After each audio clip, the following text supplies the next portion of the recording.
ஒரு குழுவாக முயன்றிருந்த நாங்கள் அதில் வர்த்தக ரீதியாக நாங்கள் வெற்றியும் அடைஞ்சினாங்கள் கடந்த 2 படங்களையும். ஆனால் அந்த 2 படங்களையும் நாங்கள் இங்கே கொண்டுறோணுமெண்டோ அல்லது இதை இன்னும் நிறைய பேருக்கு கொண்டு போய் சேர்க்கணுமெண்டோ நாங்கள் பெருசாக சகோதரர்கள் ராஜ் சிவராஜ் அவர்கள் இயக்கி பூவன் மதீசன் அவர்கள் இசையமைத்து இன்னும் எங்களுடைய எண்ணற்ற எங்களுடைய இரத்த உறவுகள் உலகில் இதுவரைக்கும் ஒரு நேர்மையான விடுதலைக்கு ரத்தம் சிந்தாத அளவுக்கு வரலாற்றை சுமந்து நிற்கிற எங்களுடைய ஈழ மண்ணின் படைப்பாளிகள் எல்லாம் ஒன்று கூடி தயாரித்து இயக்கி தீப்பந்தம் என்கிற இந்த தகிப்பான படைப்பில் பங்கு கொண்ட படைப்பாளிகளுக்கும் இவர்களெல்லாம் வாழ்த்த அல்லது உச்சி முகர இங்கே வந்திருக்கிற எங்களுடைய பெரும் மதிப்புமிக்க சக படைப்பாளிகளுக்கும்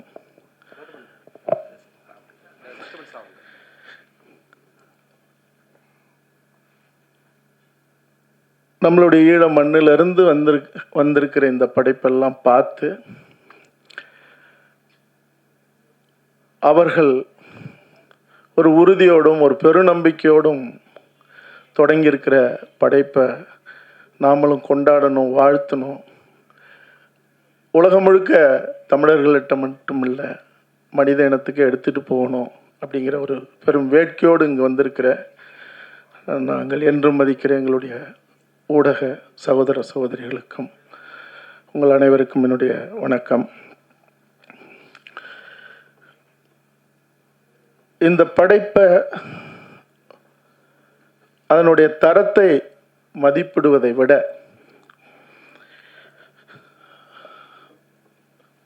அவர்களுடைய பேரிழப்பை,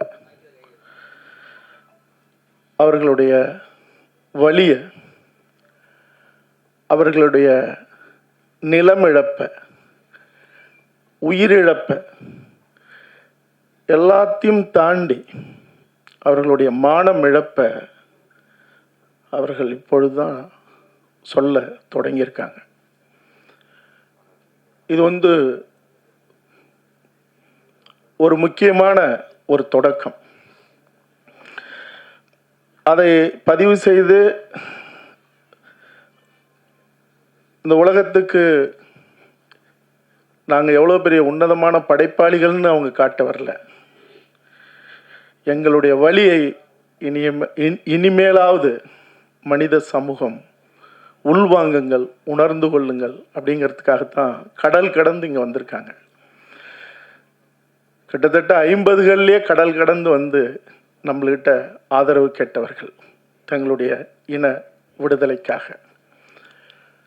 ஆனால் கலையின் ஊடாக இன்னைக்கு நம்மளோட வந்து நிற்கிறாங்க, நம்மளுடைய உறவுகளாக, நம்மளுடைய சகோதரர்களாக.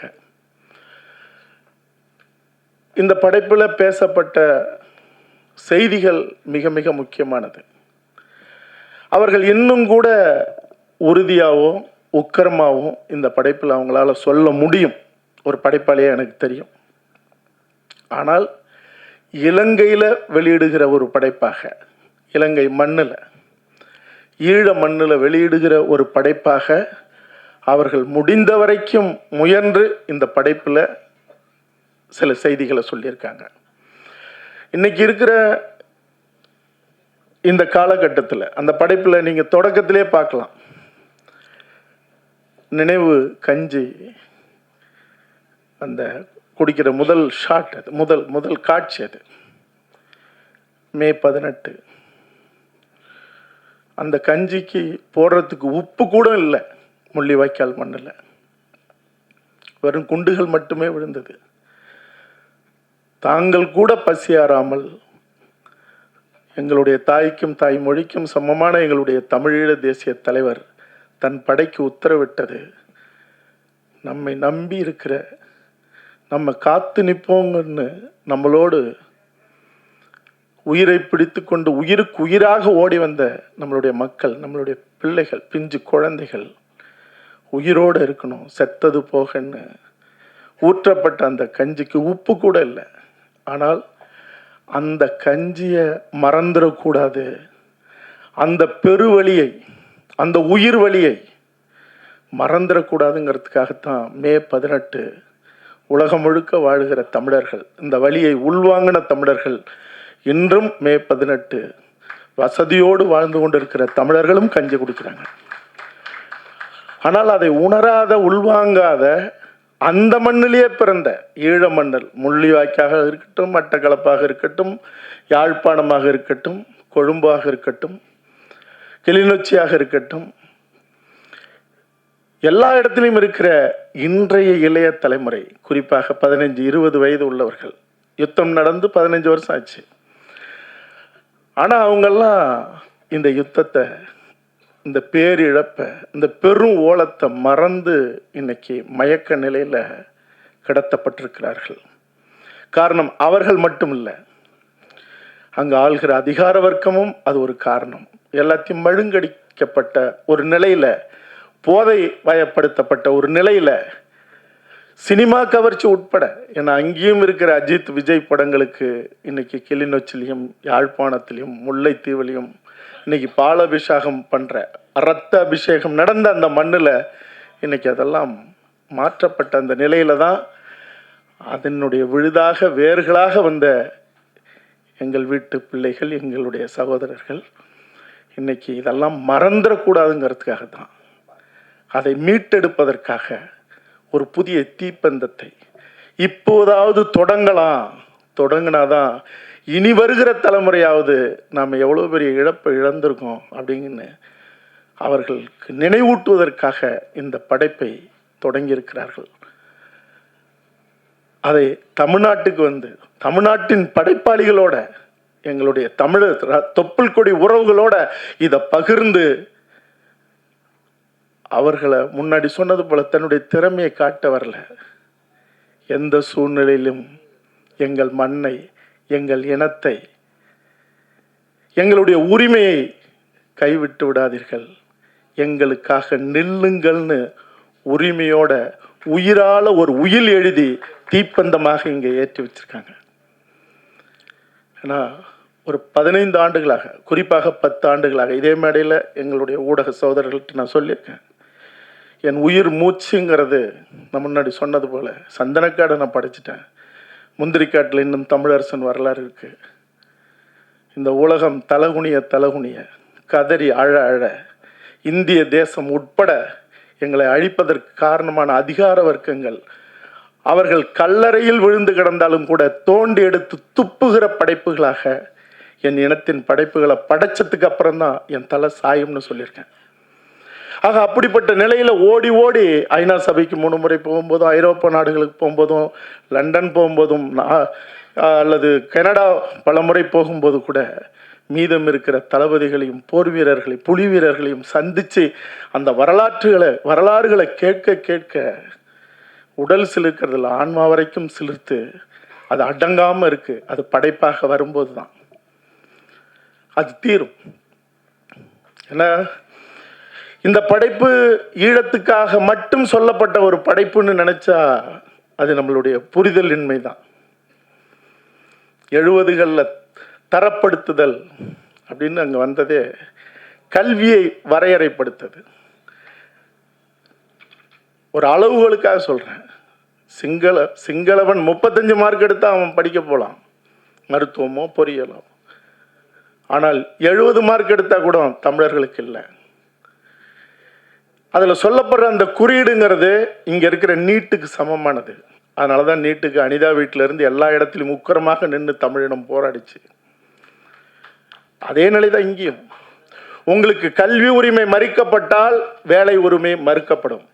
கல்வியும் வேலையும் இல்லைன்னா வாழ்வியல் உரிமை உங்களுக்கு இல்லை, உங்கள் நிலமும் உங்களுக்கு இல்லை, உங்களுடைய கலை, கலாச்சாரம், பண்பாடு, வரலாறு, வரைபடம் அத்தனையும் அழிக்கப்படும். அதுதான் நடந்தது. அதுதான் யாழ் நூலக எரிப்பு. அறிவை மறைப்பதென்பது, அறிவை மறுப்பதென்பது, அறிவை இல்லாமல் செய்வது ஒரு இனத்தை அழிப்பதற்காக, முற்றும் முழுதாக அழிக்கணும்னு முடிவெடுத்துட்டா ஒரு அதிகார வர்க்கம் செய்கிற வேலை அவனுடைய கலையும் பண்பாட்டையும் அவனுடைய அறிவு திரட்டையும் அழிக்கிறது தான். அதான் நடந்தது. இங்கேயும் நடக்குது.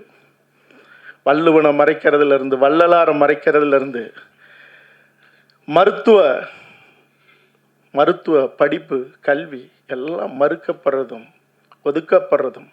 இன்னைக்கு போங்க, ராஜீவ்காந்தி அரசு மருத்துவமனைக்கு போங்க, ஒரு அரசு பல் மருத்துவமனைக்கு போங்க, 70% வெள்ளை வெள்ளையாக இந்த மொழி தெரியாத மாணவர்கள் அங்க குமிஞ்சு நிற்கிறான்.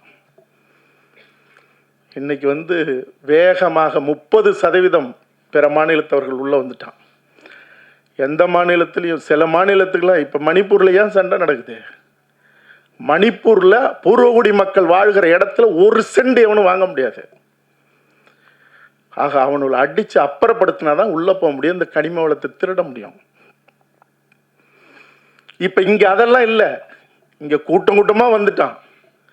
நீங்க அங்க உள்ளே போக முடியாது, வாழ முடியாது. ஓட்டு உரிமை இல்லை, எந்த உரிமையும் இல்லை, ரேஷன் அட்டை இல்லை. பல மாநிலத்தில் கொடுக்க மாட்டான். ஆனால் இங்க உள்ள வந்துட்டான்னா உடனே அவனுக்கு ஓட்டு உரிமை, உடனே அவனுக்கு ரேஷன் உரிமை. சென்னையில் இன்னும் 15-20 ஆண்டுகளுக்குள்ள பிற மாநிலத்தவன் தான் அத்தனை பேரும் எம்எல்ஏவா இருப்பான். தமிழ்நாட்டில் திருப்பூர், ஈரோடு எல்லா இடத்துலையும் சரி, நீங்க எங்க போனாலும் இனி தமிழ்நாட்டின் வெற்றியை தீர்மானித்து அமைச்சர்கள் மட்டுமில்ல, சட்டமன்ற உறுப்பினர்கள் மட்டும் இல்ல, ஆளுநர் மட்டும் இல்ல, அது ஏற்கனவே அப்படிதான். ஆகா, ஆள்பவர்களே இன்னும் கூடிய சீக்கிரம் அதிகபட்சம் நம்ம பார்த்துட்டு சாவலாம் சந்தோஷமா. ஆக இந்த படைப்பு அதான் சொல்லுது. இந்த படைப்பை அது சொல்லுதுங்கிறத புரிஞ்சுக்கணும்.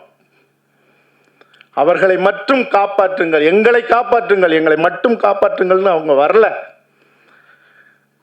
கொஞ்சம் கொஞ்சமா உனக்கு தெரியாம ஒரு தீப்பந்தம், உன் வீடு, உன் காடு, உன்னுடைய நிலம், வளம் அத்தனையும் இங்க பறிக்கப்பட்டுக்கிட்டே இருக்கு, அழிக்கப்பட்டுக்கிட்டே இருக்கு.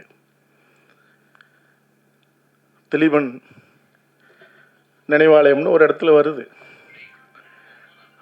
உலகத்துல ஒரு மரணம் தரிசனமாக மாறினது, ஒரு மரணம் உலகத்திலேயே தரிசனமாக மாறினது திலீபனுடைய மரணம் மட்டும்தான். 12 நாள் அடம்பிடிச்சு வரான் தலைவர்கிட்ட, அடம்பிடிச்சு பல பேர் போட்டி. ஒரு சொட்டு நீர் கூட அருந்தாம நான் இருந்து சாகிறேன், இந்திய ஒன்றியத்திற்கு என் உயிரால் நான் கோரிக்கை வைக்கிறேன் அப்படின்னு. நான் நினைவு தப்புனா கூட என் நாக்கில் ஒரு சொட்டு தண்ணி வச்சிடக்கூடாதுன்னு சத்தியம் வாங்கிட்டு உட்கார்றான் நல்லூர் முருகன் கோயில் வாசல்ல. 2வது நாள் பல் விளக்க தண்ணி தரும்போது, சாப்பிட்டா தானடா பதில் பல்லு விளக்கணும், எனக்கு எதுக்குடா அப்படிங்கிறான். 3வது நாள் உடை மாற்ற வரும்போது, சருகாக போற உடலுக்கு எதுக்குடா மாற்று துணிங்கிறான். கொஞ்சம் கொஞ்சமா நினைவு இழக்கிறான். 12வது நாள் ஒவ்வொரு நாளும் இரவு தலைவர் ஒரு தாயை போல அவன் தலையை வருடி கொடுத்துட்டு போறாரு. அப்ப கூட இந்திய ஒன்றிய அரசு அசையில. லட்சோப லட்ச மக்கள் இந்த நல்லூர் முருகன் கோயில் வாசல்ல கதறாங்க. அவன் மூச்சேற்று போயிட்டானா, செத்து போயிட்டானான்னு 8வது நாள் 9வது நாள்லாம் மருத்துவர் வந்து போகும்போதெல்லாம் அலறுது கூட்டம்.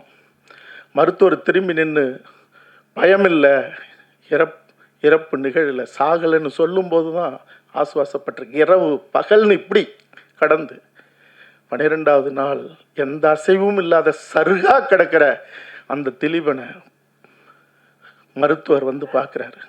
மறுபடியும் மக்கள் அந்த நெஞ்ச அடிப்பு, கதறத்துக்கான முந்தைய நிலை, முருகனையும் அவனையும் வேண்டி அப்படி தகிப்போடு நிற்கிற அந்த நொடிகள் வந்து கையை பிடிச்சி பார்க்குறாரு. மக்கள் கத்துறதுக்கு தயாராகிறாங்க. ஆனால் அந்த மருத்துவர் வச்சுட்டு தலை வழியா அப்படி வந்து திலீபனுடைய காலை தொட்டு ஒரு மருத்துவன் கும்பிடுறான். நல்லூர் முருகனோடு சேர்ந்து அலறுது லட்சக்கணக்கான அந்த மக்கள். ஒரு மரணத்தை ஒரு மருத்துவன் அவனை காலை தொட்டு வணங்கி அறிவித்த ஒரே மரணம், ஒரு தரிசனம், அது தெளிவன் அந்த பச்சை படுகொலையாக தான் இருக்கும். அது வெறும் மரணம் இல்லை. அவன் சொன்ன ஒரு வார்த்தை, அவன் சொன்ன ஒரே ஒரு வார்த்தை, நான் போறேன், நிச்சயம் என் தலைவனும் என் சக வீரர்களும் தளபதிகளும் இந்த தமிழீழத்தை மீட்டெடுப்பார்கள், விடுதலை பெற்ற தமிழீழத்தை நான் வானத்திலிருந்து பார்ப்பேன் அப்படின்னு சொன்னான். கண்கள் மின்ன, மகிழ்ச்சி பொங்க, உட்காரத்துக்கு முன்னாடி நான் மேலிருந்து பார்ப்பேன் விடுதலை பெற்ற தமிழீழத்தை அப்படின்னு. அந்த நம்பிக்கை, அந்த சொல், அந்த மரணம் இன்னைக்கு உலகம் முழுக்க வாழ்கிற தமிழர்கள், தமிழீழத்தில் வாழ்கிற இளைய தலைமுறை அல்லது அங்கே இருக்கிற தமிழர்கள், தமிழ்நாட்டில் இருக்கிற தமிழர்கள், அவன் சொல்லிட்டு போன அந்த வார்த்தைக்கு நம்பிக்கையாக நாம் வாழ்ந்தோமா? எவ்வளவு பெரிய குற்றவாளி! எதிரிகள் அழிப்பான், துரோகிகள் காட்டி கொடுப்பான். ஆனால் அந்த தலைவனையும், அந்த மண்ணையும், அந்த வீரத்தையும், அந்த பேரிழப்பையும் உள்வாங்கின உலகம் முழுக்க வாழ்கிற தமிழர்கள், தமிழினம் என்ன செய்யுது? ஏன் இந்த கவலை அவங்களுக்கு? லண்டனில் நான் பார்த்துருக்கேன். ஒரு வீட்டில் தங்கியிருக்கும் போது ஒருத்தன் ஆங்கிலமே பேச மாட்டான், ஒரு பையன். அவங்க அப்பா என்னை கூப்பிட்டு அறிமுகப்படுத்துகிறாரு. அவன் ஒரு ஒரு ஒரு நெளிந்த புன்னகையோட அப்படின்ட்டு போயிட்டான். என்னடா இங்கே வாடான்னு கூப்பிட்றாரு.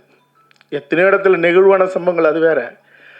அவன் சொல்கிறான், தேவையில்லாத சண்டை போட்டு ஒரு இனத்தை அழிச்சுப்பிட்டீங்கிறான். உங்களுக்குலாம் எதுக்கு சண்டை? திரும்பவும் அழிக்க போகிறீங்களா? தமிழிடமும் வேணாம், ஒன்று வேணாம், வேலையை பாருங்கிறான். அங்கே பார்த்தது அதே இடத்துல அந்த கஞ்சி குடிக்கிறது என்ன உப்பு இல்லாத கஞ்சின்னு அவன் விளையாட போனான்ல. இந்த நிலை உலகம் முழுக்க இருக்குது. அப்போ இந்த இழப்பை, இந்த வலியை, அதாவது உலகம் தோன்றின காலத்தில் 36 ஆண்டுகள் மழை பெஞ்சதா சொல்கிறாங்க ஒரு அறிவியல் செய்தி. அதில் தான் 3 பங்கு கடலும் 1 பங்கு நிலமும் உருவானதாக சொல்லுது. இந்த உலகம் உருவான காலத்திலிருந்து எத்தனையோ சண்டைகள் நடந்திருக்கு ஒரு இனம் விடுதலை அடைய. ஆனால் எந்த மண்ணிலையும் இவ்வளவு ரத்தம் சிந்தலை, இவ்வளவு நேர்மையான போராட்டம் நடக்கலை. ஆனால் அந்த போராட்டத்தினுடைய இறுதி தீர்வு இங்கே மருதையா, ஓவியர்கள் 2 பேருமே, புகழேந்தையா, எனக்கு தெரிஞ்சு இவங்கெல்லாம் போய் தலைவரோடையே இருந்து அந்த போராட்ட காலத்தை நேரில் பார்த்து வந்தவங்க. இறுதி காலகட்டத்தில் என்னுடைய சந்தனக்காடு படைப்பை பார்த்துட்டு என்னை அழைக்கிற நேரத்தில் அங்கே போர் உக்கிரமாயிருச்சு. போக முடியல, கடைசி வரைக்கும் போகலை. ஆனால் ஒன்று மட்டும் செய்ய முடிஞ்சது. இங்கே இருக்கிற 2 பேருக்கு தெரியும். இந்த விழாவை ஏற்பாடு பண்ண ஒரு சகோதரர், அவர் எப்பவுமே தன்னை காட்டிக்கிறதுல கீழே இருக்கார். இந்த இளைஞர்கள்லாம் ஒருங்கிணைச்சு அங்கேருந்து இங்கே அனுப்பின ஒருத்தர் இருக்கார், விவசாயத்துறை முன்னாள் ஈழத்து அமைச்சர் ஐங்கர் நேசனை. அவருக்கு தெரியும். எண்ணற்ற ஆவண படைப்புகள், இனி என்ன செய்ய போகிறோம், இறுதி யுத்தம், விழவிழ எழுவோம், ரத்த காட்டேரி ராஜபக்ஷ, கொலகார காங்கிரஸ், எங்கள் அப்பா, இப்படி எண்ணற்ற ஆவண படைப்புகளை ராத்திரி பகல அந்த நேரத்தில் நான் படித்தேன்.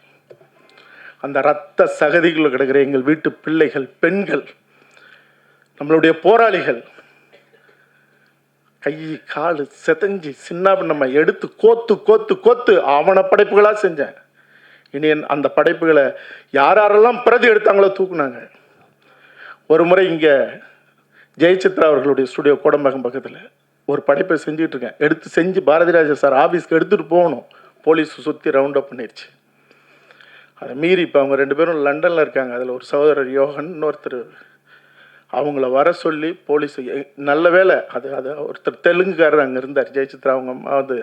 அவரு இல்லை இது வேற, இது கலைஞர் டிவிக்காக ஒரு ப்ரோக்ராம் எடிட்டிங் நடக்குதுன்ட்டார்.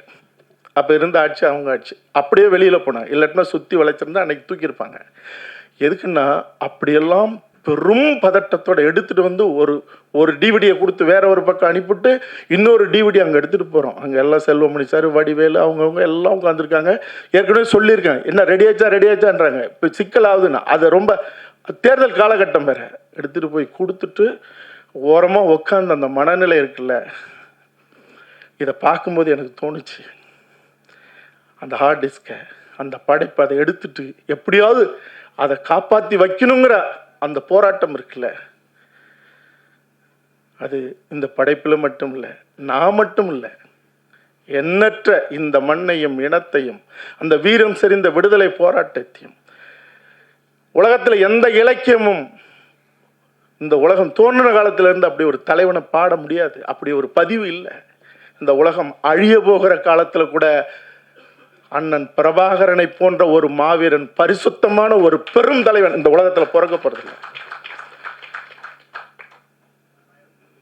இதுக்கெல்லாம் ஒரே தீர்வுங்கிறது நாமெல்லாம் நேசிச்ச இந்த வரலாறை சொல்லணும் அடுத்த தலைமுறைகிட்ட. படைப்புகளை ரொம்ப உயிராக நேசிச்சார் அண்ணன் பிரபாகரன் அவர்கள். இங்கேருந்து போகிற எல்லா படைப்பையும் பார்த்துருவார், உலக படைப்புகளை பார்ப்பார். படைப்புகள் போதும், அது படையை வளர்க்கும்னு சொன்னவர். அப்படி வளர்த்தவர். படைப்புகள் மட்டும்தான் நெருப்பு அணையாமல் பாதுகாக்கும், தீப்பந்தத்தை போல.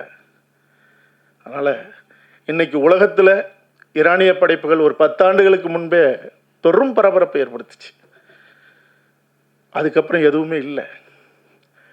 நாளைக்கு உலகத்தை ஆட்டி படைக்கிற படைப்புகள் அல்லது சம்பவங்கள், வரலாறுகள், வீரம் செறிந்த எத்தனையோ நிகழ்வுகள், எத்தனையோ தளபதிகள், உலக சினிமாவை மட்டும் இல்லை, உலகத்தையே உலுக்கெடுக்கிற படைப்புகள் கொட்டி கிடக்கிற இடம் எதுனா எங்களுடைய ஈழ மண். அதனால ஒரு பக்கம் அது அறவழி போராட்டமாக இருக்கலாம். இந்த உலகம் பாராமுகமாக போனால் நான் சொல்றேன், மீண்டும் அந்த மண்ணில் ஒரு யுத்தம் தொடர்வதை, அந்த யுத்தத்தின் மூலமாக அந்த இனம் விடுதலை அடையதை இந்த உலகத்தில் எந்த அதிகார வர்க்கத்தாலையும் தடுக்க முடியாது. 15 ஆண்டுகள் கடந்துருச்சு. யுத்தம் தான் நடக்கணும், சத்தம் தான் அங்கே கேட்கணும், ரத்தம் தான் அங்கே வடியணுங்கிறது ஒரு காலமும் அறம் சுமந்த எந்த தமிழனும் ஏற்க மாட்டான். எனக்கும் அந்த எண்ணம் இல்லை.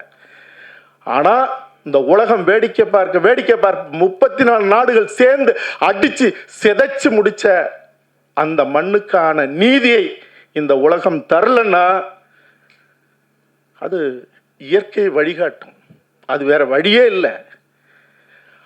அப்படி ஒன்று நடந்தா அது தமிழனை சாராத அந்த பழி இந்த உலகத்தை தான் சாரும். அது ஒரு பக்கம்னா, இன்னொரு பக்கம் படைப்புகள், கலையின் மூலமாக எந்த இரும்பு கதவையும் அடிச்சு உடைச்சு உருக்கி சாம்பலாக்கி கொண்டு போய் நிறுத்துற அல்லது அதுக்கான தீர்வை தருகிற இன்னொரு களம் எதுனா அது படைப்பு களம். அது கவிதையா இருக்கலாம், காட்சியா இருக்கலாம், திரைப்படமாக இருக்கலாம்.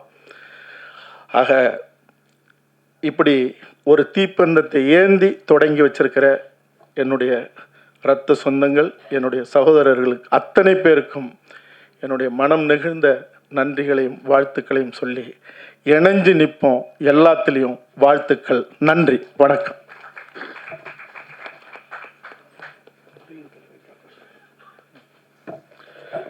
நன்றி இயக்குனர் கௌதமன் அவர்களுக்கு.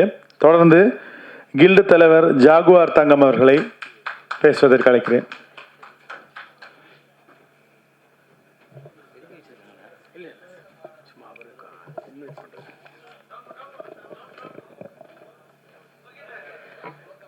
வந்திருக்கும் அனைவர்களுக்கும் வணக்கம். பத்திரிகை நண்பர்களுக்கும், தொலைக்காட்சி தோழர்களுக்கும், இன்டர்நெட் இணையவர்களுக்கும். என்ன சொன்னீங்க? நன்றி.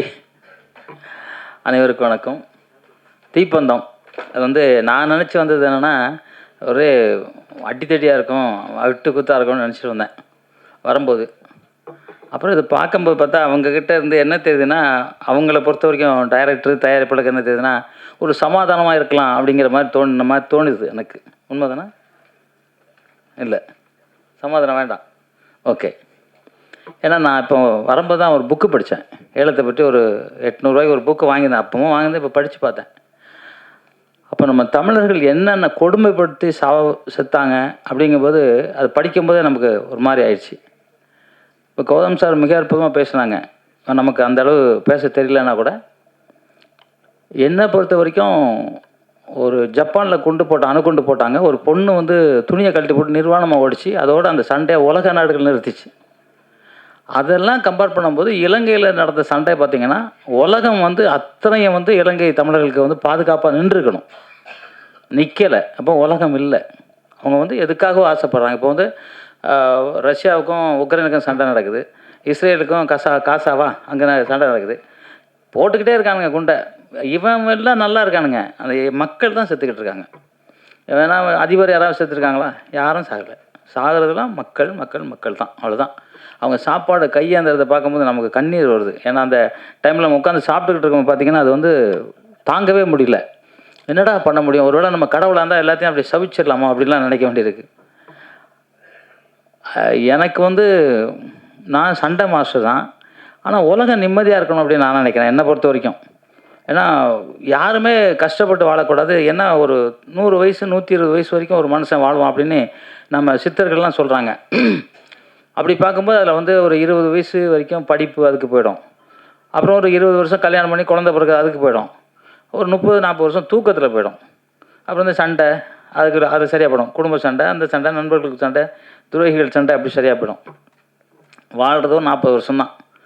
அந்த 40 வருஷத்துக்கு நிம்மதியாக இருக்கணும் அப்படின்னு நான் நினைக்கிறேன். என்னை பொறுத்த வரைக்கும் என்னோட இது நிம்மதியாக இருக்கணும் அப்படின்னு நினைக்கிறேன். இருந்தாலும் உங்களை வந்து உங்கள் படைப்புக்கு வந்து உண்மையிலே ஒரு கை தட்டலாமா? உங்கள் படைப்புக்காக கை தட்டலாம். ஏன்னா வந்து அற்புதமாக வந்து படைச்சிருக்காங்க. அதை கொண்டு தமிழ்நாட்டுக்குள்ள வந்து காமிக்கணும்னு நினச்சிருக்காங்க. அதுதான் பெரிய விஷயம். நானும் இலங்கைக்கு ஒரு 4-5 படம் ஷூட்டிங் போயிருக்கேன். அப்போ வந்து நம்ம தமிழர்கள்லாம் எப்படி பார்ப்பாங்கிறது நமக்கு தெரியும். அந்த இதெல்லாம் நான் பார்த்துட்டு, ஏன்னா நான் கையிலே வில்லு மாதிரி ஒன்று விடுவேன், அங்கே வரைக்கும் போய் நிற்கும். என்னை கிண்டல் பண்ணான் அந்த ஃபைட்டர்ஸ், அங்கே இருக்க ஃபைட்டர்ஸ். அது எப்படி விடுவா அப்படின்னா, சரி கரெக்டாக நெத்தியில் விடுறேன்னு கரெக்டாக நெத்தியில் அடித்தேன். அவனுக்கு ஹாஸ்பிட்டலில் அட்மிட்டு. அப்புறம் தமிழர்கள் என்ன சும்மா இருக்கமா அப்படின்னு நினச்சேன். ஏன்னா இன்றைக்கி வந்து இவங்க சொன்னது பார்த்திங்கன்னா நிறையா அது மருத்துவமாக இருக்கட்டும், இல்லை ஏதோ ஒரு நிறைய விஷயத்த எடுத்து எரிச்சிட்டாங்க. நம்ம தமிழ்நாட்டிலே வந்து வெளிநாட்டுக்காரன் வரமா எல்லாம் தூக்கிட்டு போயிட்டான். கோயிலில் நம்ம மீனாட்சி அம்மன் கோயிலில் அங்கங்கே மறைச்சி வச்சது தான் இப்போ நம்ம எடுத்து படித்து ஓரளவு மருத்துவம் இருக்கும்.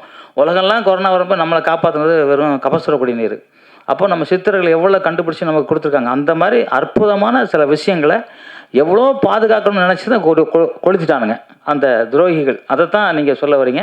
அதுதான் உண்மையாக இருக்கும். ஏன்னா தமிழர்களோட வாழ்க்கை வரலாறு அழிச்சிக்கிட்டே இருக்காங்க. இப்போ கௌதம் சார் சொன்ன மாதிரி இன்றைக்கி வந்து தமிழ்நாட்டுக்குள்ளே வந்து பாருங்களேன், இப்போ முன்னாடி நான் பஸ்ஸு பார்க்கும்போது தமிழ்நாடு மாநகர பஸ்ஸுன்னு இருக்கும். இப்போ மாநகர பஸ்ஸு பண்ணுறதுக்கு தமிழ்நாடை காணும், சென்னையில், தமிழ்நாட்டில். ஏன்னா புரியல எனக்கே, ஏன் அப்படின்னு தெரில. இங்கேயும் ஒரு போராட்டம் போடணுமா என்ன அப்படிங்கிறது எனக்கும் புரியல.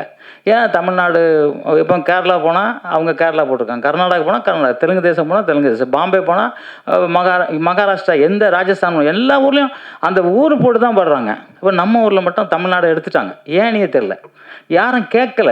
ஏன்னா கேட்கக்கூடாதுன்னு நினைக்கிறாங்களா? ஏன்னா பார்த்தீங்கன்னா நம்ம எம்பி ஒருத்தர் வந்து தெலுங்கில் போய், தமிழ்நாட்டு எம்பி தெலுங்கில் போய் இப்போ உறுதிமொழி எடுத்துக்கிறாரு. தமிழர் இல்லை அவர், நமக்கு எப்படி சப்போர்ட் பண்ணுவார்? அதான் ஓட்டு போடும்போது நம்ம தமிழர்களான்னு பார்த்து தான் போடணும். காசு வருதான்னு பார்க்குறது. இது வந்து பத்திரிகையில் நீங்கள் தான் கொண்டு போய் சேர்க்கணும் எல்லாருக்கும். ஏன்னா தமிழ்நாட்டை வந்து இப்படி போயிடுச்சுன்னா என்ன பண்ணுறது எனக்கே புரியல. எனக்கே வருத்தமாக தான் இருக்குது. ஏன்னா இலங்கை இந்த படத்தை பார்க்கும்போது எனக்கு டக்குனு அதான் தோணுச்சு, என்ன மாநகர பேருந்துன்னு போட்டுக்கு, தமிழ்நாடு இதுதானே போட்டிருப்பாங்க, தமிழ்நாடு ஏன் எடுத்துட்டாங்க அப்படிங்கும்போது எனக்கு வருத்தமாக இருந்துச்சு. அதே மாதிரி தான் இலங்கையில் வந்து எடுத்துருக்காங்கும்போது ரொம்ப ரொம்ப வருத்தமாக இருக்குது, மனசு வருத்தமாக இருக்குது. அவங்களுக்கு எவ்வளோ வருத்தமாக இருந்தால் இதை எடுத்துகிட்டு வந்திருப்பாங்க. கோடிக்கணக்கான பணம் செலவு பண்ணி ஏதோ நல்ல வேலை அங்கே நல்லா போய்கிட்டு இருக்குனாங்க, அது வரைக்கும் சந்தோஷம். சரி, இதை எடுத்துக்கிட்டு இப்போ வந்து திருப்பியும் சண்டை போடணுமா அப்படின்னு கேட்கும்போது ராஜதந்திரமாக என்ன பண்ணணுன்னு தான் பார்க்கணும். ஏன்னா சண்டை போட்டு ஒன்றுமே ஆயுதம் இல்லாமல், ஏன்னா அவன் வச்சு அணுகுண்டு வச்சுருக்கான், நம்மகிட்ட துப்பாக்கி கூட இல்லை. 2 பேரும் சண்டை போட்டுக்கிட்டான்னா கையில் அடிச்சுக்கலாம். அவன் கத்தி வச்சா நம்ம கத்தி எடுக்கலாம், அவன் துப்பாக்கி எடுத்தால் துப்பாக்கி எடுக்கணும். அவன் வந்து ராக்கெட்லேருந்து குண்டு போட்டான்னா நம்மக்கிட்ட அந்த குண்டு போட்டால் மட்டும்தான் நம்மளும் போர் பண்ண முடியும். இல்லை அவன் வந்து நம்ம கையை கூட்டிகிட்டு எப்படி போர் பண்ண முடியும்? அப்போ அதுக்கெல்லாம் நம்ம தயாரானால் தான் திருப்பி ஒரு போராட்டம் பண்ண முடியும். அப்படியே இப்போ போய் கண்ணை கட்டிட்டு ட்ரெயின் வருது, நான் ட்ரெயினை நிறுத்திடுவேன். நம்ம என்ன இவரா தெலுங்கு நடிக்கிற என்ன பாலகிருஷ்ணா ட்ரெயின் அப்படி முறுத்துருக்கு, அதுக்கு எவ்வளோ கஷ்டம் இருக்குது. ஸோ அந்த மாதிரி எல்லாம் ஆராய்ச்சி பண்ணணும். நம்ம போர் பண்ணுறதை விட இனிமே இந்த தமிழனை எப்படி வாழ வைக்கணும், இந்த தமிழன் உலகம் முழுவதும் தலை நிமிர்ந்து எப்படி வாழணுங்கிறது தான் நீங்கள் எல்லாமே சிந்திக்கணும். என்னோட வேண்டுகோளும் அதுதான். ஏன்னா நம்ம வந்து போராடிக்கிட்டு யாரோ இப்போ என்ன 20 கிட்ஸா அது மாதிரி விட்டு மாட்டி விட்டு சண்டை போடுங்கடா அப்படின்னு விடக்கூடாது. ஏன்னா அந்த ஃபஸ்ட்டு சீனில் உப்பே இல்லை சாப்பாடு, அதான் கஞ்சி கொடுக்குறாங்க. அந்த கஞ்சி குடிக்கிறது தான் ஒரு ஓப்பனிங் சீனு. அப்புறம் எல்லாம் பாருங்கள் குண்டை போட்டு எவ்வளோ அந்த இதை கண்டுபிடிக்கணும்லாம் அவனை இல்லாமல் ஆக்கணும்னு பார்க்குறான். யார் கூட இருக்க துரோகி தான், கூட நண்பர் மாதிரி டெய்லி வந்து உட்காந்து பேசுகிறவன் தான் போட்டு விட்டு அவன் தான் பண்ணுறான் கடைசியில். அதானே துரோகி தானே, நண்பன் இல்லை. நண்பனே வச்சுருந்து பார்த்தா அவன் வந்து அது மாதிரி அவன் தான் போடுறான். அதனால் நம்ம வந்து பாத்திரம் அறிஞ்சு பிச்சை போடணுங்கிறது. நான்லாம் கூட பாத்திரம் அறிஞ்சு பிச்சை போடாமல் நிறையா மாட்டியிருக்கேன். அதனால் நம்ம இனிமேல் இருக்கிறவங்க பாத்திரம் அறிஞ்சு பிச்சை போட்டு எல்லாரும் எப்படி எங்கெங்கே வைக்கணுமோ அதை வைக்கணும். இப்போ தமிழ்நாட்டிலே வந்து பார்த்திங்கன்னா, இப்போ எங்கள் எம்ஜிஆர் நகர் பார்த்திங்கன்னாக்கா காலையில் அப்படியே ஒரு 3:30 மணிக்கு எழுந்துச்சி வந்தால் எல்லாம் ஹிந்திக்காரவங்களாக போகிறாங்க. இப்போ 10 மணிக்கு போனால் எல்லாம் ஹிந்திக்காரவங்களாக தான் போகிறாங்க. தமிழர் ஆளை காணும், எங்கே இருக்காங்கன்னு தெரியல. எல்லாம் சாராயம். பார்த்திங்கன்னா 6 வயசு பொண்ணை கற்பழிச்சிட்டான், 3 வயசு பொண்ணை கற்பழிச்சிட்டாங்களாம். தண்ணி அடிக்கிறதுனால அவன் மூளை கெட்டு போச்சு. அவனுக்கு குழந்தை எது, அம்மா எது, ஒரு தெய்வம் எதுன்னு கூட தெரியாமல் கற்பழிச்சிட்டான். டெய்லி பார்த்திங்கன்னா நியூஸ் பார்த்தா பிரேக்கிங் நியூஸ் மாதிரி வந்துக்கிட்டே இருக்குது. நமக்கு அவ்வளோ வருத்தமாக இருக்கமோ.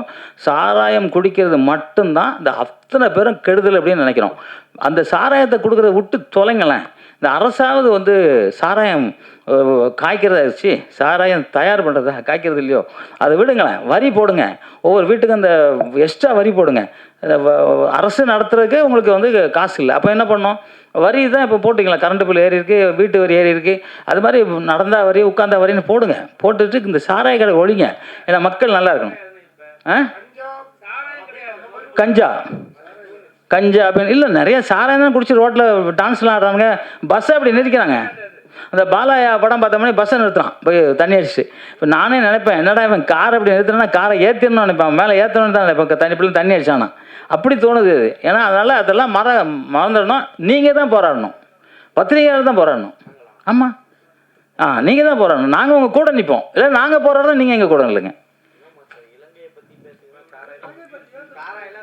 இல்லைங்க, எல்லாமே சொல்கிறேன். அதான் நீங்கள் தான் சொல்கிறீங்க, கஞ்சா அப்படின்னு சொல்கிறீங்களா? ஓகே, இப்போ இலங்கை மேட்டருக்கு வருவோம். இலங்கை வந்து தமிழர்களே இல்லாத அளவுக்கு ஆக்கிட்டாங்கல்ல. புரட்சி தலைவர் தானே, தெரியுமா? நாங்கள் தான் இருந்தேன். அதே மாதிரி நீங்கள் வந்து இங்கேயும் அந்த மாதிரி இருக்குது. தமிழர்களை எங்கேயுமே அழிச்சிடக்கூடாது. தமிழர்கள் ஒத்துழைப்பாக இருக்கணும் அப்படின்னு தான் நான் சொல்கிறேன். தமிழர்கள் ஒத்துழைப்பாக இருங்க. அப்போ தான் நம்ம நாடு நல்லா இருக்கும், எல்லாமே சந்தோஷமாக இருக்கும். இல்லை எங்கே நடந்தாலும் சரி, சண்டை நடந்துக்கிட்டு தான் இருக்குது, நம்ம பார்த்துக்கிட்டு தான் இருக்கோம். டெய்லி பார்க்குறோம் சண்டை. சாப்பிடும்போது பார்க்கும்போது கண்ணு கலங்குது, ரத்த கண்ணீராக வடிக்கிறோம். அது மாதிரி சமாதானமாக இருக்கணும் உலகம் ஃபுல்லாக அப்படின்னு நினைக்கிறேன். எல்லாருக்கும் எல்லாம் கிடைக்கணும். இறைவன் எல்லாரும் படைச்சது 10 மாதத்துலாம் எல்லாருக்கும் எல்லாம் கிடைக்கணும்னு நினச்சி இந்த விழா ரொம்ப சிறப்பாக அங்கேருந்து இங்கே வந்திருக்காங்க. அவங்களுக்கு நான் மீண்டும் ஒரு பாராட்டுதல் சொல்லிக்கிட்டு, நீங்கள் பணம் போட்டீங்க, அந்த பணத்தை நிறையா எடுத்து உங்கள் குடும்பத்தையும் மற்ற மக்களையும் காப்பாற்றுறக்க உங்களுக்கு நாங்களும் தமிழர்களாக துணை நிற்போம்னு சொல்லிக்கொண்டு, எப்பவும் சொல்கிற மாதிரி உலகத்திலே மூத்த மொழி என் தாய்மொழி தமிழ் மொழி. அந்த தமிழ் வாழ்க, தமிழ் வெல்க, தமிழன் வென்றே தீர்வான். நன்றி, ஜெய்ஹிந்த்.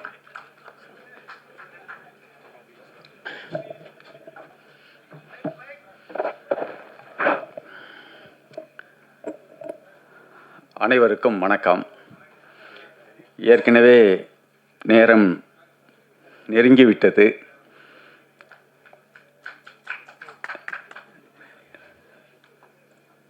தமிழீழ போராட்ட வரலாற்றில் போராட்ட காலத்திலேயே அந்த மண்ணில் போராளிகளால் எண்ணற்ற குறும்படங்கள் எடுத்து உலகளவில் கொண்டு சேர்த்திருக்கிறார்கள்.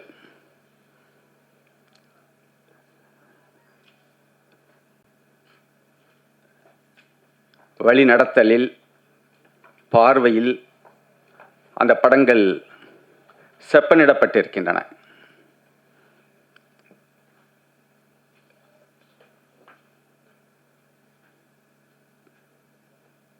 அதன் மூலம் அந்த காலத்திலேயே உணர்வு பெற்றவர்கள், உள்வாங்கியவர்கள் இருக்கிறார்கள். 2 முழு நீள படங்கள் அவர் காலத்திலேயே எடுக்கப்பட்டிருக்கின்றன. தமிழீழ சினிமாவின் முன்னோடி என்று அந்த படங்களை சொல்லக்கூடிய அளவிற்கு இருந்தன. தமிழ்நாட்டிலிருந்தும் கலைஞர்கள் சென்றார்கள், தொழில்நுட்ப வல்லுநர்கள் சென்றார்கள். அப்படி அந்த படங்கள் எடுக்கப்பட்டன.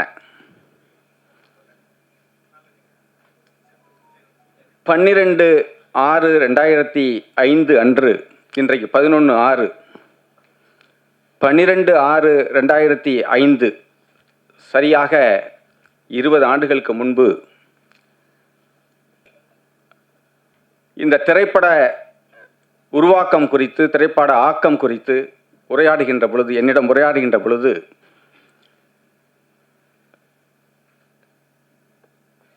போராளிகளால் அல்லது போராளிகளாக இல்லாத பலராலும் எடுக்கப்பட்ட குறும்படங்களை குறித்து என்னிடம் சொல்லி,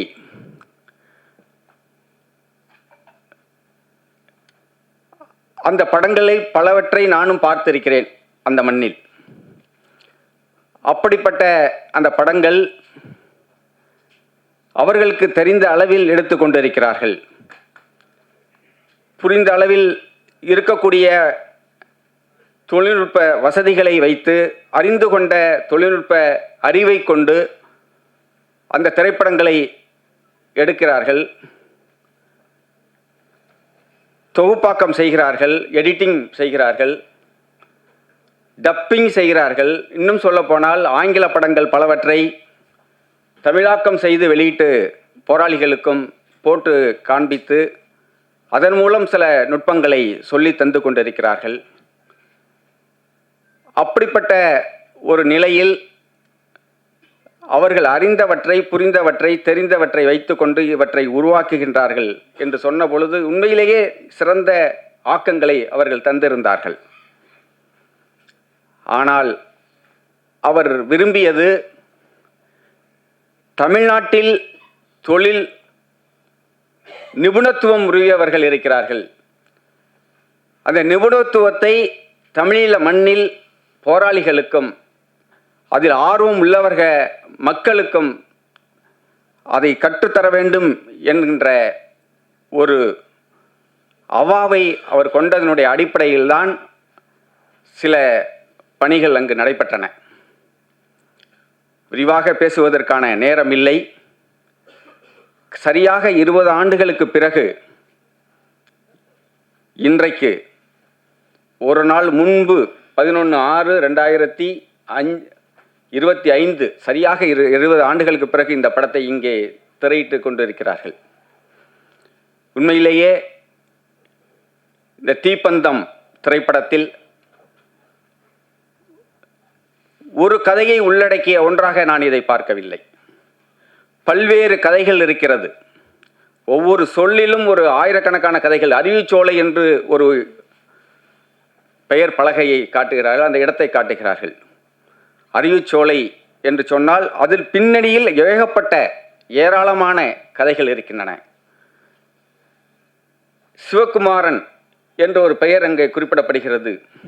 சிவகுமாரன் வரலாற்றில் முதல் வித்து. அதேபோல் ஒவ்வொன்றையும் கிளீபன் போகின்ற போக்கில் அவர் காட்டுகின்ற ஒவ்வொரு காட்சியும் புரிந்து கொள்ள வேண்டும் என்று சொன்னால் பலாயிரக்கணக்கான கதைகளை புரிந்து கொள்வதற்கு சமமாக அது அமையும். தமிழீழ போராட்ட களத்தில் மட்டுமல்ல, இன்றைக்கு கூட ஏராளமான கதைகளை அங்கே எடுத்துக்கொண்டு திரைப்படங்களாக உருவாக்க முடியும். அப்படிப்பட்ட ஒரு நிலையில் தீப்பந்தம் ஒரு முக்கியமான ஒரு இடத்தை அது வகிக்கிறது. இன்றைக்கு இதுபோன்ற முயற்சிகள், இதுபோன்ற அடுத்தடுத்த தலைமுறைகளுக்கு சில வரலாறுகளையும் தமிழர்களுடைய வழியையும் தமிழீழ மக்கள் சந்தித்த இன்னல்களையும் காலங்காலத்துக்கு சொல்லக்கூடிய படைப்புகளை அந்த மண்ணிலிருந்து உருவாக்க வேண்டும் என்பது அண்ணன் பிரபாகரனுடைய விருப்பம். வெளியிலிருந்து உருவாக்குவது என்பதை விட அந்த மண்ணிலிருந்து அந்த மண்ணில் இருக்கக்கூடிய கலைஞர்களை கொண்டு, அந்த மண்ணில் இருக்கக்கூடிய நடிகர்களை கொண்டு அது உருவாக்கப்பட வேண்டும் என்று அவர் விரும்பினார். அந்த அடிப்படையில் இந்த திரைப்படத்தில் வருகின்ற நடிகர்கள் அல்ல, சாதாரண அந்தந்த மாந்தர்களாக அந்த கதைகளில் உலா வருகிறார்கள். அந்த அடிப்படையில் இது ஒரு முக்கியமான ஒரு திரைப்படமாக நான் கருதுகின்றேன். இயக்குனர், இசையமைப்பாளர், ஒளிப்படம் இப்படி அனைத்து நிலைகளிலும் பங்காற்றிய கலைஞர்களுக்கும் தயாரிப்பு நிலையில் இருக்கக்கூடியவர்களுக்கும் என்னுடைய வாழ்த்துக்களையும் பாராட்டையும் தெரிவித்து விடைபெறுகிறேன். நன்றி, வணக்கம்.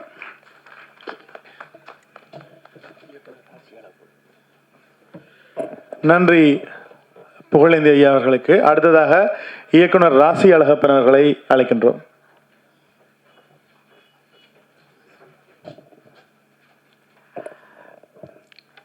எல்லோருக்கும் வணக்கம். ஈழத்தினுடைய அந்த வரலாற்றில் பங்கு பெற்ற சான்றோர்கள்லாம் அமைதியாக இருக்காங்க. நாம் அதிகமாக பேசுவது என்பது அவ்வளவு சிறப்பாக இருக்காது. நான் இந்த திரைப்படத்தை மட்டும் பேசிவிட்டு செல்கிறேன். பாலுமகேந்திரா அவர்களை 80களில் நான் அடிக்கடி சந்திப்பதுண்டு. இயக்குனர் மகேந்திரன் அவர்களை பற்றியும் சந்திப்பதுண்டு. அவர் சொல்லுவார், ஈழத்திலிருந்து நான் வந்திருக்கிறேன், ஒரு திரைப்படம் என்ன செய்ய வேண்டும் என்று சொன்னால் ஒரு மிகையில்லாமல் வாழ்க்கையை பதிவு செய்ய வேண்டும். மனத்துடிப்பு எவ்வாறு இருக்கிறதோ அவ்வாறு காட்சி அமைப்புகள், இசை, மற்ற பிற யாவையும் ஒன்றிணைந்து பார்வையாளரை தன்னோடு இணைத்துக் கொள்ள வேண்டும் என்று அவர் சொல்லுவார். அதனால்தான் வீடுன்னு ஒரு படம் எடுத்தார். அதுபோன்ற ஒரு வீடினுடைய படத்தினுடைய பேரழகை, மனிதர்களுடைய அந்த பயணத்தை இந்த தீப்பந்தம் எனக்கு காட்டியிருக்கிறது. இந்த என்னுடைய இயக்குனர் ராஜ் சிவராஜ் அவர்கள் மிக ஒரு உன்னதமான இயக்குனர். எங்கே இசை ஒலிக்க வேண்டும்? முதல்ல ஒரு 5 நிமிடம் இசையே இல்லை. இசைஞானி இளையராஜா அவர்கள் சொல்வார்கள், இசை என்பது பதட்டப்பட்டு ஓடுகிற ஒரு ஓட்டப்பந்தய வீரனைப் போல இருக்கக்கூடாது. ஒரு அழகிய பெண் இன்னொரு காதலனை பார்த்து பரிகசிக்கிற, இமைக்கிற அந்த கணங்களை எப்படி அழகாக ரசிக்கிறானோ அதுபோல் இசை இருக்க வேண்டும். ஒரு படத்திற்கு துணையாக இசை இருக்க வேண்டும்.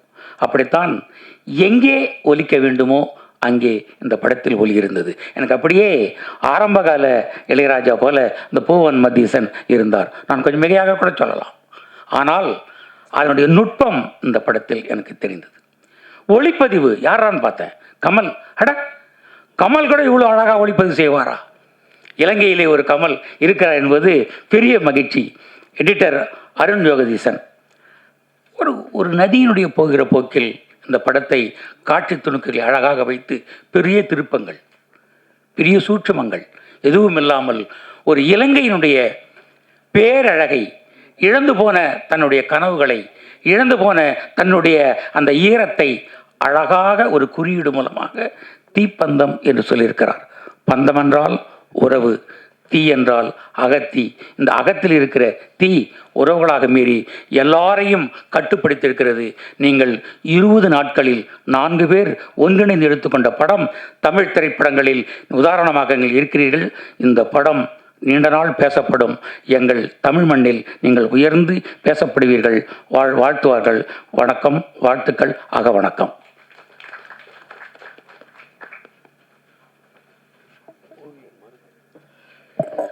நன்றி ராசி அழகப்பன் ஐயா. அடுத்ததாக ஓவியர் மருதவர்களை அழைக்கின்றோம்.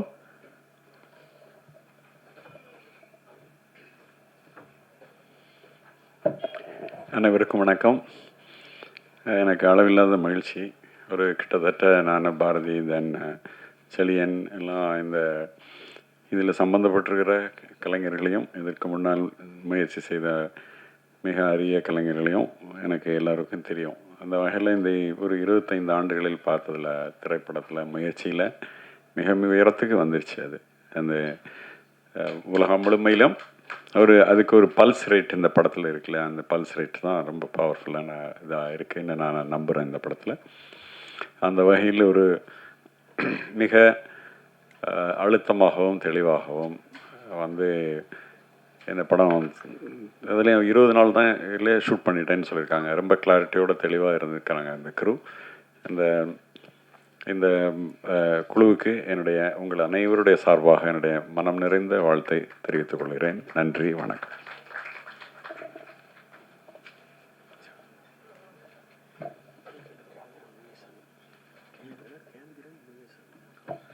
நன்றி மருது ஐயா அவர்கள். அவர்களுக்கும் ஈழத்துக்குமான தொடர்பும் நீண்ட காலமாக இருந்தது என்பதும் குறிப்பிடத்தக்க விடயமாக இருந்தது. அண்மையில் நாங்கள் கூட இந்த ஆரம்ப கட்டத்தில் இருக்கும்போது எங்களை வந்து வாழ்த்தி விட்டு சென்றிருந்தார். ஆனால் அவருக்கு ஞாபகம் இருக்குமோ தெரியவில்லை, 2016-17 காலங்களில். நன்றி ஐயா. அடுத்ததாக இயக்குனர் கேந்திரன் முனியசாமி அவர்களை அன்புடன் அழைக்கின்றோம்.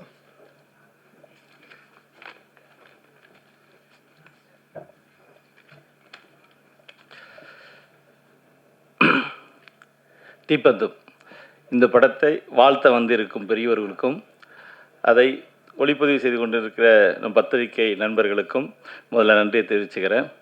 தீப்பந்தம் படம் ஆரம்பிக்கும்போது ஒரு தனி மனிதனோட வாழ்க்கையை ஆரம்பித்து அதுக்குள்ளே ஒரு சமூகத்தோட ஒட்டுமொத்தமாக ஒரு வழியை சொல்ல முடியும் அப்படின்ற இயக்குனரை நான் பாராட்டி ஆகணும்.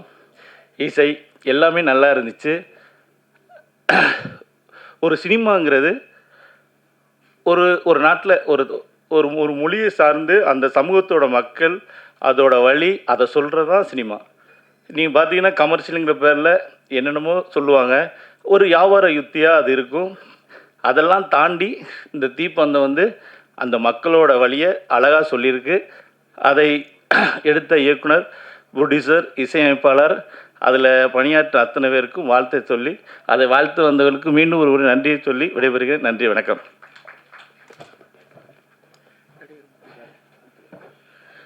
நன்றி ஐயா. அடுத்ததாக நடிகர் முத்துக்காளை அவர்களை அன்புடன் அழைக்கின்றோம்.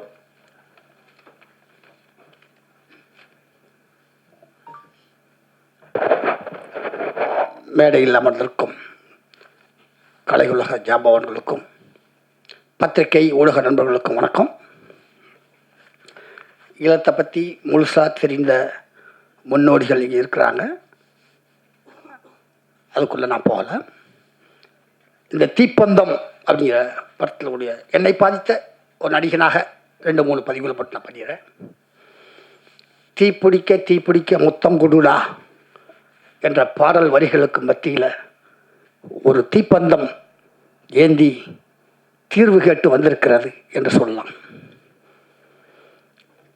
இதனுடைய ஃபஸ்ட் ஸ்டாப்பில் அந்த காலேஜ் ஸ்டூடெண்ட்ஸ்லாம் இருக்கும்போது பார்க்கும்போது நாங்கள் சினிமா வாய்ப்பு தேடி 4-5 பேர் தங்கியிருக்கும்போது அந்த 4-5 பேருக்கும் ஒவ்வொரு உணர்வுகள், ஒவ்வொரு கேரக்டராக இருப்பாங்கள்ல, அந்த மாதிரி நான் அனுபவித்தேன்.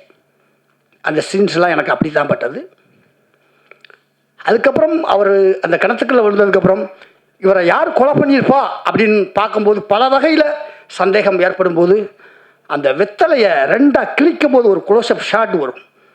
அங்கேயே தீர்மானித்தேன், இந்த கொலையை இவர் தான் பண்ணியிருக்கணும் அப்படின்னு. அதுக்கப்புறம் கூட அவர் முடியை போட மாட்டேன்னு சொன்னால் கூட, முடின்னு சொன்னோன்னு தான் எனக்கு ஞாபகம் வருது, முடியை போட மாட்டேன்னு சொன்னால் கூட எனக்கு அந்த 2ஆக கிழிக்கும் போது ஒரு க்ளோஸ்அப் ஷாட் தேவையில்லாமல் ஏன் அங்கே ஒரு க்ளோஸ்அப் ஷாட் வந்தது, ஓ ரைட், இவருக்கும் அந்த கொலைக்கும் ஏதோ ஒரு சம்பந்தம் இருக்குது அப்படின்னு தோணுச்சு.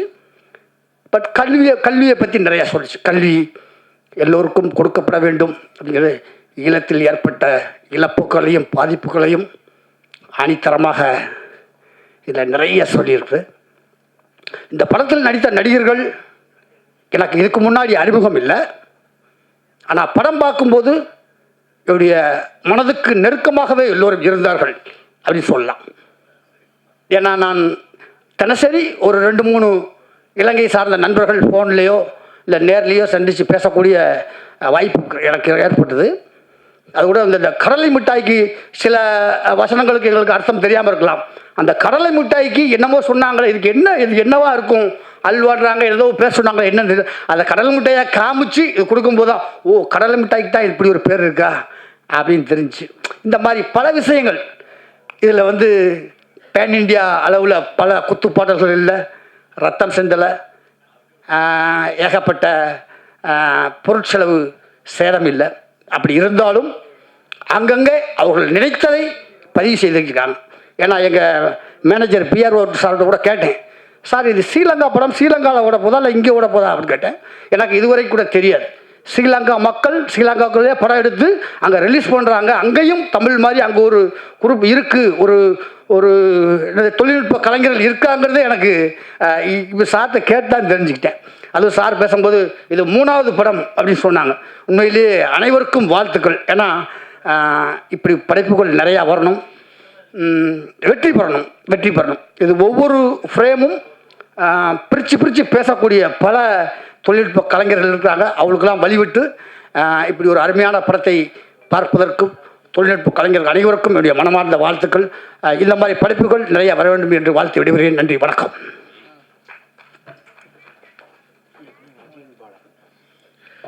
நன்றி. கடலை மிட்டாய் என்றால் கச்சா நல்வா, அதே நேரத்தில் கமக்கட்டுன்றது வந்து அக்குள். இன்னும் சில விஷயம் இன்னொன்று முடிக்கு வந்து உங்களோட வார்த்தையில் சில நேரங்களில் கெட்ட வார்த்தைகளாக இருக்கலாம், அதை நான் சொல்ல விரும்பல. அதை வந்து நாங்கள் சாதாரணமாகவே அந்த வார்த்தையை நாங்கள் இயல்பில் பாவிக்கிற வார்த்தை தான். அது தமிழ்நாட்டில் வந்து ஒரு கெட்ட வார்த்தையாக காணப்படுகிறது. அதால் சில நேரங்களில் உங்களுக்கு எதாவது அசௌகரியங்கள் இருந்திருக்கலாம். இது இலங்கையில் தணிக்கை செய்யப்பட்ட படம் தான். அடுத்ததாக இயக்குனர் அஜயன் பாலா அவர்களை பேசுவதை கலைக்கிறேன்.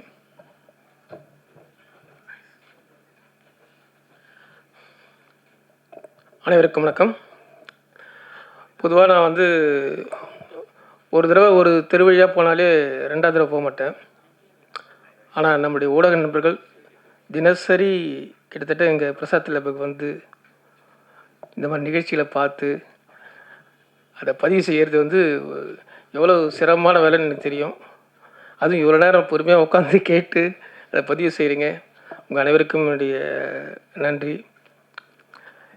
இந்த திரைப்படம் வந்து பல விஷயங்களை வந்து உடைக்குது, பேசுதிருக்கு. உலகம் முழுக்க 2 நூலகங்கள் வந்து வரலாற்றில் எரிக்கப்பட்டிருக்கு. ஒன்று கிரேக்கத்தில் அலெக்சாண்ட்ரியா நூலகம், அடுத்து வந்து யாழ் நூலகம் தான்.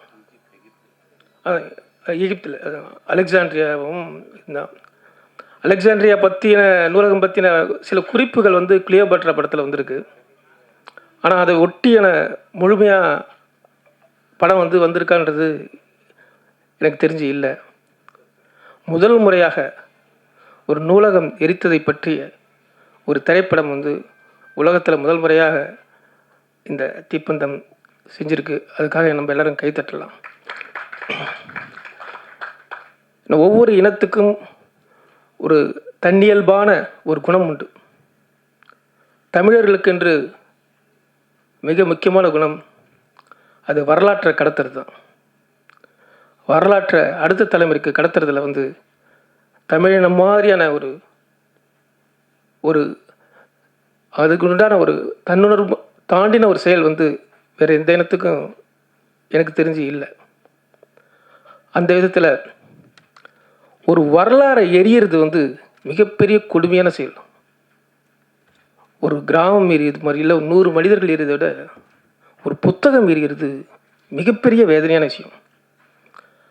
அப்படி ஒரு நூலகம் எரிந்து போகிறதுங்கிறது எவ்வளவு மனிதர்கள் ஒவ்வொரு கதைகளுக்குள்ளேயும் ஒவ்வொரு வார்த்தைகளுக்குள்ளேயும் எத்தனை உயிருள்ள விஷயங்கள் வந்து எரிந்து போகுதுங்கிறது தான் அது அவ்வளோ சீக்கிரம் உணர முடியாது. அந்த வலியையும் வேதனையும் தான் ஒரு சமூகம். அதனால தான் வந்து ஒரு 100 பேர் அழிக்கிறத விட ஒரு புத்திசாலித்தனமாக ஒரு நூலகத்தை அழிக்கணுன்ற ஒரு எண்ணத்தை வந்து அந்த தீய மனசில் வந்து அவர்கள் உருவாயிருக்கு. அப்படிப்பட்ட ஒரு வரலாற்று முக்கியத்துவம் துயரமான சம்பவத்தை வந்து இந்த படம் பதிவு செஞ்சுருக்கு. இந்த படத்தில் வந்து உண்மையில் எனக்கு ரொம்ப நாளாக ஒரு பெரிய வருத்தம் இருந்தது. ஏன்னா இதே அரங்கில் நான் பல ஈழம் சார்ந்த திரைப்படங்களை பார்த்துருக்கேன். உலகத்தில் வந்து போர் சார்ந்த திரைப்படங்கள் பலது வந்திருக்கு, விடுதலை போராட்டம் சார்ந்த பல படங்கள் வந்திருக்கு. அல்ஜீரியா விடுதலை சார்ந்து பேட்டில் ஆஃப் அல்ஜியர்ஸ் வந்து படம் எடுத்திருக்காங்க. அவ்வளவு அந்த வரலாற்றை வந்து அவ்வளவு துல்லியமாக எடுத்து. ஆனால் இந்த நாட்டை சேர்ந்தவர் இல்லை. அவர் ஜிலோ போர்ட்டவிகா அப்படின்றவர் வந்து பிரான்ஸ் நாட்டை சேர்ந்தவர். கிலோ போர்ட்டவிகான்ட்டு அவ்வளவு ஈழ விடுதலை சார்ந்த ஒரு திரைப்படம் அங்கேருந்து உருவாகலை அப்படிங்கிறது மிகப்பெரிய கேள்வியாக இருந்தது எனக்குள்ள. என்ன அங்கே சொல்கிறதுக்கு அத்தனை விஷயங்கள் இருந்தது. ஒரு உலகத்தரமான திரைப்படத்தை வந்து மூலமாக அந்த வரலாற்று வேதனையை கொண்டு போகும்போது எது ஐநா சபையில் அவர்கள் காதில் வந்து ஒலிக்காததோ அவர்களை இந்த படம் உணர்த்தும் அப்படின்னு நினச்சேன். ஏன்னா உலகத்தில் வந்து நிறைய பேர் ஈராக்னாலே வந்து அவர்கள் மட்டும் இந்த பிம்பத்தை மாற்றி உடைச்சது தான் ஈரானிய திரைப்படங்கள். அப்படி ஈழ மக்களுடைய வரலாற்றையும் வேதனையும் இன்னும் சிக்கலானது. அது அவ்வளோ சீக்கிரம் புரிஞ்சிக்க முடியாது. அது வெறும் ஒரு நாட்டுடைய விடுதலை போராட்டம் மட்டுமே இல்லை, ஒரு ரஷ்ய புரட்சி மாதிரியோ அல்லது கியூப விடுதலை மாதிரியோ இல்லை. ஈழ விடுதலைங்கிறது வந்து ரொம்ப அதில் உள்ளடுக்குகின்ற மிக சிக்கலான விஷயம். அதை வந்து எல்லாருக்கும் எவ்வளோ சீக்கிரம் முடியாது. அதனால தான் வந்து இந்திய பாராளுமன்றத்துக்கு இன்னும் அது சரியாக அங்கேருந்து நமக்கு ஆதரவு குரல் வராததுக்கு காரணமே அதுதான். அங்கே சரியாக எடுத்து சொல்ல சரியாக ஆள் இல்லை. அது ஒரு கலை செய்யும், ஒரு சிறந்த கலை நாளைய வரலாற்றுக்கு உலகத்தின் மூலமாக உலக மக்களுக்கு ஒரு சிறந்த கலையால் தான் சொல்ல முடியும். களத்தில் வந்து ஒரு போராளி இருக்கிறதும் ஒரு கலைஞன் இருக்கிறதும், கலைஞன் ஒரு படத்தை உருவாக்குறதும் ஒரே விஷயம். ரெண்டு பேருமே சமமானவர்கள் நான் நினைக்கிறேன். ஏன்னா வந்து நாளைக்கு 1000 பேருக்கு சொல்லக்கூடிய விஷயம். அப்படிப்பட்ட இந்த படத்தில் பணி செஞ்ச ஒவ்வொருத்தருமே மிகச்சிறந்த பணியை தன் வாழ்நாள் சிறந்த பணி செஞ்சுருக்காங்க. நான் இவ்வளவு நாள் ஏன் இந்த படங்கள் வரலையே, ஏன் இந்த வேதனையை சரியாக சொல்லலையே அப்படின்னு நினச்சிருந்தப்போ இந்த தீப்பந்தம் என்னுடைய வேதனைக்கு முற்றுப்புள்ளி அமைச்சிருக்கு. அவ்வளவு சிறப்பான வகையில் வந்து மிக முக்கியமாக பல அம்சங்கள் இந்த படத்தில் வந்து எனக்கு ரொம்ப பிடிச்சிருந்தது. உங்கள்கிட்ட நிறைய திறமை இருக்கலாம், நிறைய அறிவு இருக்கலாம், எவ்வளோ சிறந்த விஷயங்கள் இருக்கலாம். ஆனால் கலை மூலமாக நீங்கள் அது எல்லாத்தையும் கொட்டிட முடியாது. உணர்ச்சிங்கிறது கொட்டிடுறது இல்லை. கலைங்கிறது அதை எவ்வளோ செறிவாக, எவ்வளோ உள்வாங்கி, எவ்வளோ அளவில் அந்த விஷயங்களை நீங்கள் வெளியே சொல்கிறீங்களே அப்படின்ற அந்த ரித்தம் தான் வந்து கலையோட மிக ஆதாரமான செயல். இந்த படத்தில் அந்த அளவுக்கு திரைக்கதை வந்து ரொம்ப அழகாக செதுக்கியிருக்காங்க. எடுத்த உடனே வந்து எல்லாத்தையும் அவங்க சொல்லிடுது.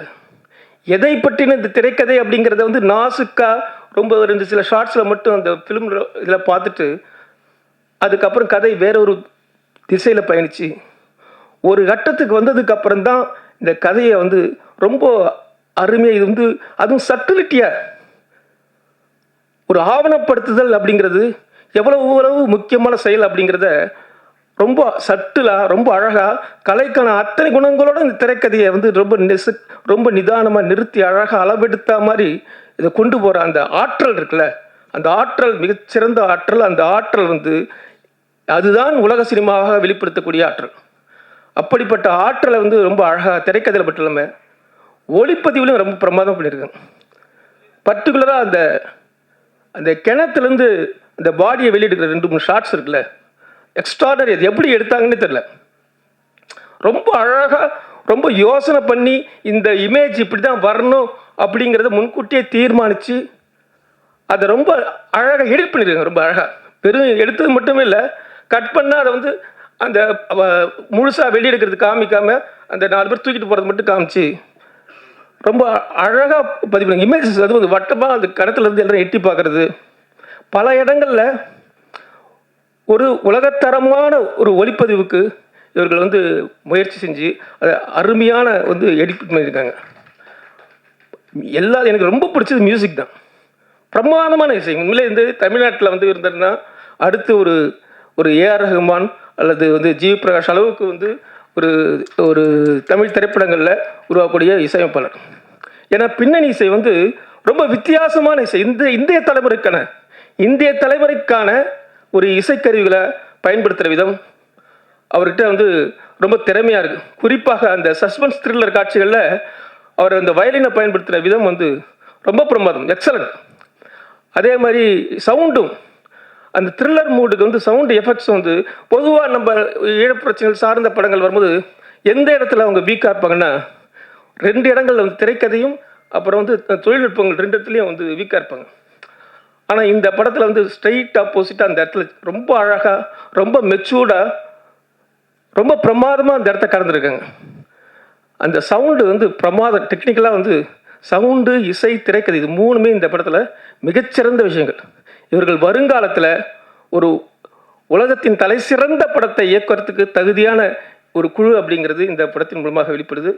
தீப்பந்தம் அப்படிங்கிறது தொடர்ந்து மிகப்பெரிய ஒரு வெளிச்சத்தை இந்த சமூகத்துக்கும் இந்த உலகத்துக்கும் காட்டும். அதன் மூலமாக வரலாற்றில் ஈழம் சார்ந்த எத்தனையோ வேதனையான உணர்ச்சிகள், வேதனையான விஷயங்கள் இந்த உலகத்துக்கு கொண்டு செல்லப்படும் அப்படின்னு நான் உறுதியாக நம்புகிறேன்.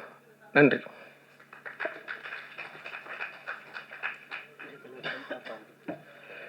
நன்றி ஐயா, மிகப்பெரிய வார்த்தைகள். அடுத்ததாக இயக்குனர் கவிதா பாரதி அவர்களை அன்புடன் அழைக்கின்றேன்.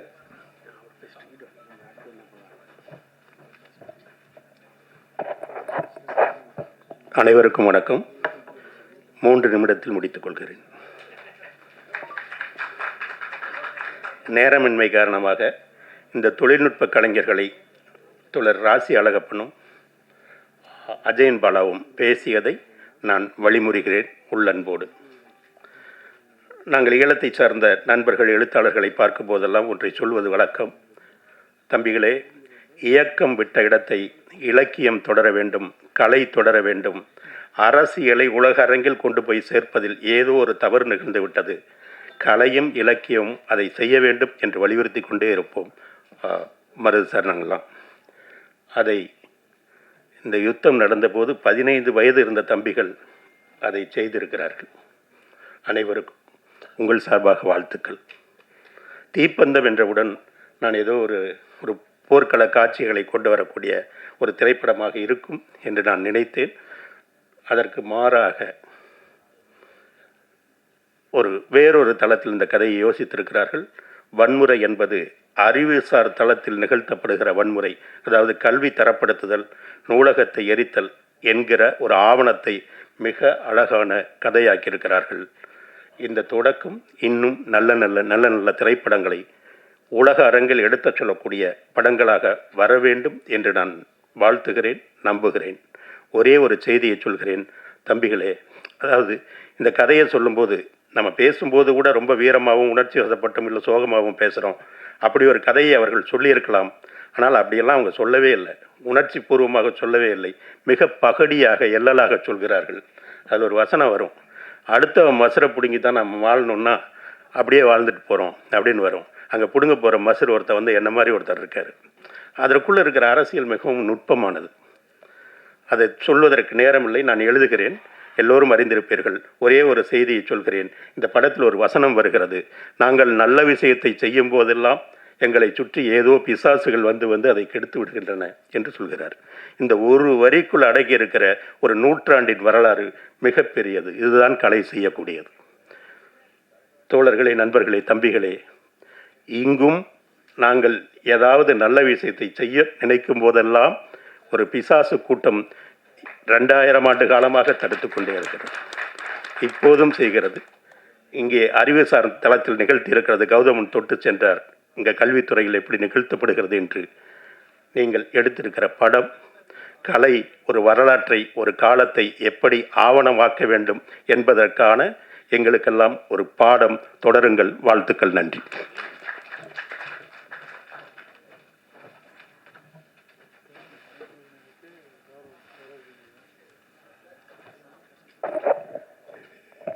இறுதியாக ராஜ் சிவராஜ் அவர்களுடைய இயக்குனரின் நன்றி உரைக்கு முன்னதாக படக்குழுவினரை வாழ்த்தும் கௌரவிப்பு நிகழ்வு இடம்பெற இருக்கிறது. முதலாவதாக இயக்குனர் அவர்களை அழைக்கின்றோம். இயக்குனர் அவர்களை திரு புகழேந்தி அவர்கள் கௌரவிப்பார்.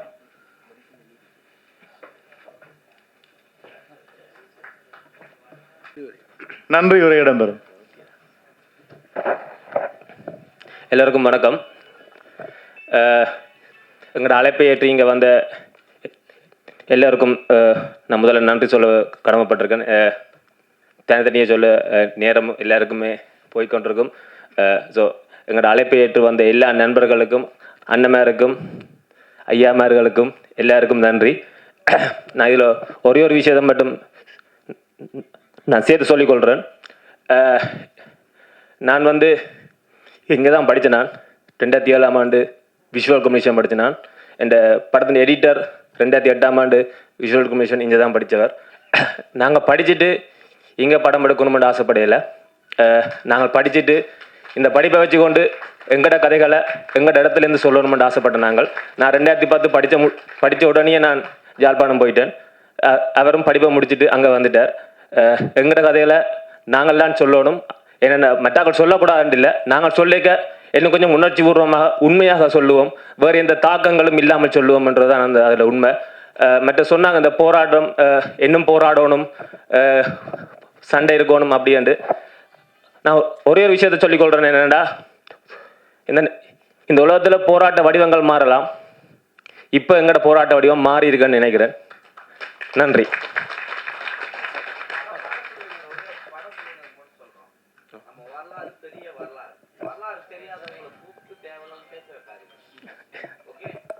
சொரியண்ணா, அப்படி எனக்கு எங்களுக்கும் தெரியாது. நாங்களும் இதான் முதல் முறை இங்கே வந்திருக்கிறோம்.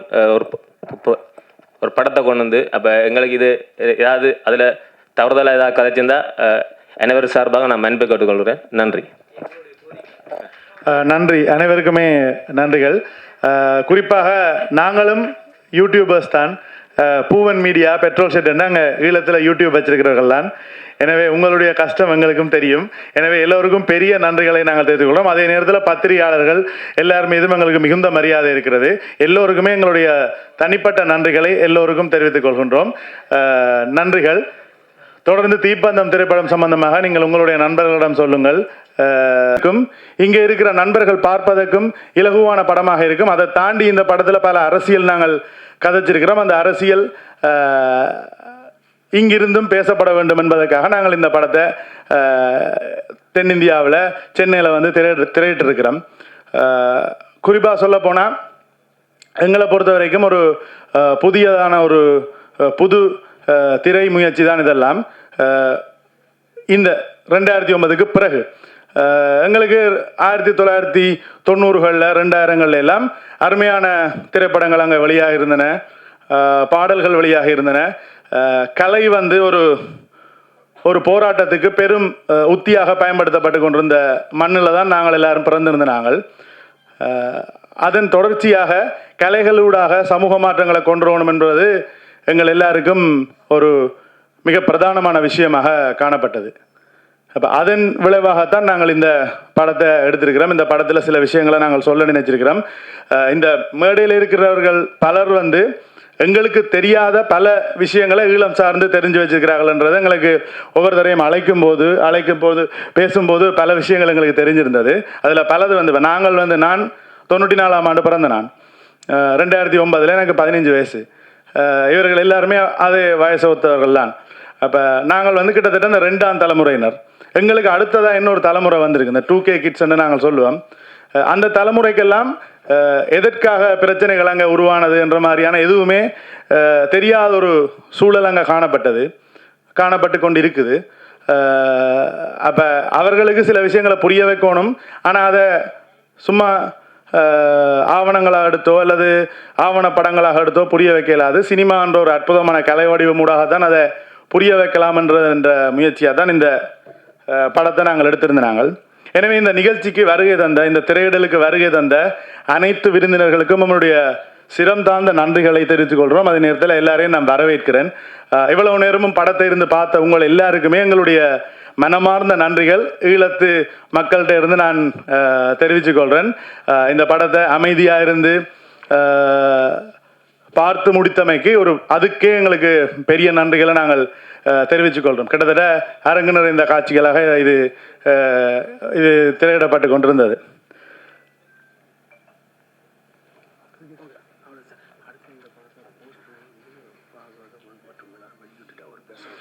தொடர்ந்து இந்த படத்தின் அறிமுக போஸ்டரை வந்து இந்த விருந்தினர்களோடு சேர்ந்து நாங்கள் வெளியிட்டு வைக்க தயாராக இருக்கிறோம். ஏற்கனவே வெளியிடப்பட்ட படம், ஆனால் ஒரு சின்ன அறிமுகத்துக்காக ஊடகங்களுக்காக நாங்கள் அந்த போஸ்டருண்ட, அந்த படத்தின் தலைப்பு தாங்கிய போஸ்டருண்ட இப்பொழுது அங்குரார்ப்பணம் செய்கிற ஒரு நிகழ்வு அடுத்ததாக இடம்பெற இருக்கிறது. விருந்தினர்களை அன்பாக அழைக்கின்றோம்.